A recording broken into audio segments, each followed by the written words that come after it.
Hi. குருவிக்கு அரிசி போடலான்னு எடுத்துகிட்டு வந்தாச்சா? இங்கே பாருங்களேன், ரேஷன் அரிசி தான்.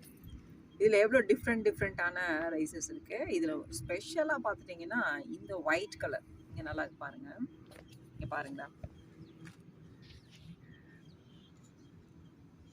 இங்கே பாருங்க, அரிசி நேச்சுரல் கலர் இப்படி தான் இருக்கும். ஆனால் இது பாருங்கள், நல்ல ஒயிட்டாக எப்படி இருக்குது பாருங்கள்.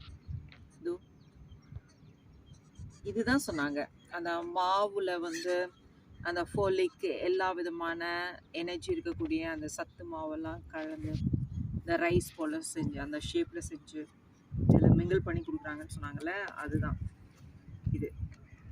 பாருங்களேன், இதில் என்ன தெரியுமா டிஃப்ரெண்ட்டு? இது எப்படி மாவுன்னு கண்டுபிடிக்கலான்னா, மாவு வந்து நுணுங்காது.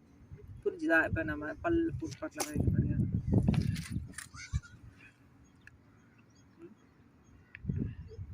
நுணுங்காது. இது என்னாகும், மசிகிற மாதிரி தான் நசுங்கும். சரிங்களா?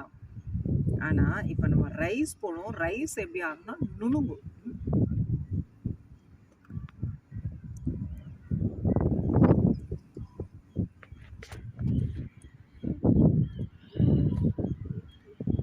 எப்படி நுணுங்குது.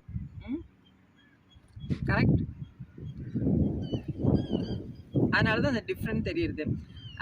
நம்ம சாதம் வடித்தாலோ இல்லை குக்கரில் வச்சாலோ அது ஒரு மாதிரி மாவு மாதிரி ரொம்ப ஒரு குழஞ்சி சாப்பிட்றதுக்கு ஒரு மாதிரி அன்ஈஸியாக இருக்கும்ல, அது இதனால தான்.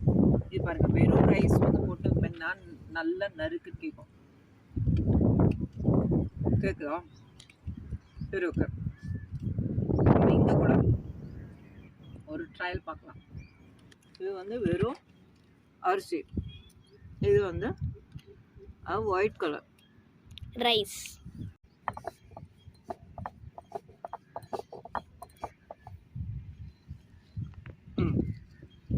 இங்கே பாருங்க,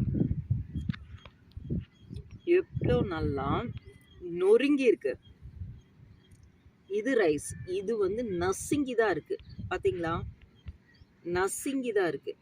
இது இந்த மாதிரி நொறுங்கலை. ஸோ மாவு வந்து எப்பவுமே நொறுங்காது, நசுங்கும். ஸோ இதுதான் இதுக்கு இது உள்ள வித்தியாசம். ஓகே, பாய்.